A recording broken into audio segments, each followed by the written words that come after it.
Well, this is just a video to show how to sharpen a scraper blade, paint scraper.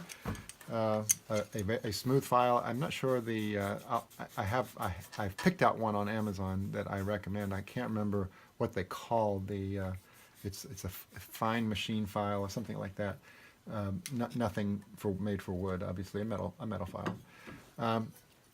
When you buy one of these, they want to sell you the kind with extra blades. You definitely don't need it. It doesn't hurt, I guess, if you lose one. But this one is, I don't know how old, at least 15, 20 years. I've never used this blade. This sat in the bottom of my bag collecting paint and rust. But it's still sharp, actually, and I've never used it.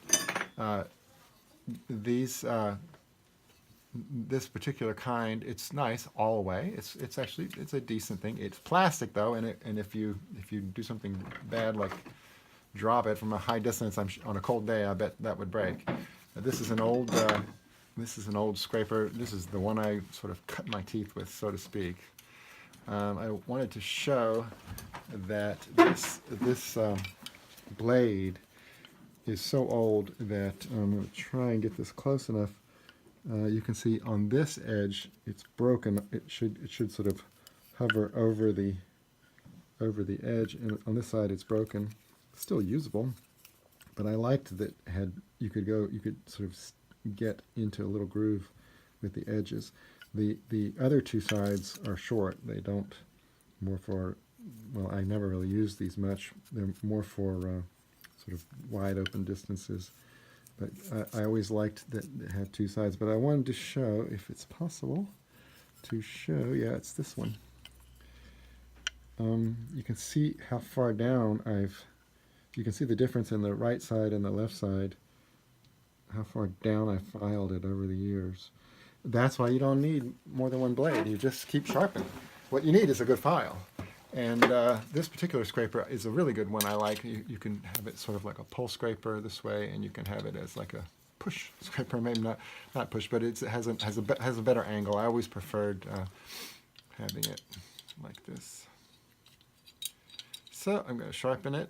This old blade that I have here, the one that's almost used up. But I haven't used this in so many years that I don't even remember how to scrape. I quit scraping as I got older. I realized that it's a young man's game. The thing to remember here is the scraper. Just totally mobilize it on your knees and on your lap, really, both legs, and then you're going to go forward and to the side, sort of as a diagonal. And you can tell the difference. This actually file got paint in it. I think it's still okay, but let's go with a better one. This is actually older, but you can sort of feel when they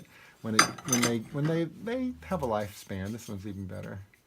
They have a lifespan, and this one. So over, down, and pick your angle. Keep your angle. It wouldn't be perpendicular. It would be more like 45. But no matter what you pick, it's not like a knife. You have to be at a certain angle.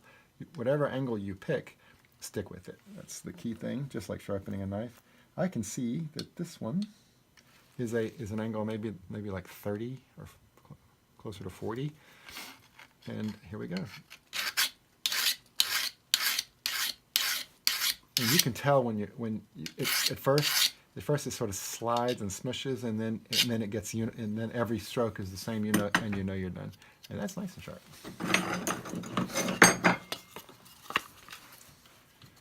I was practicing earlier. Yeah, that's okay. I don't know. I probably would give it a few more strokes, actually. But this paint is really tight to the wood. It's some good Benjamin Moore paint. One more time.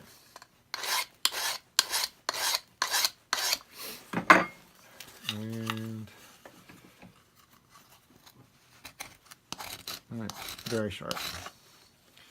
Okay, that is all there is to it.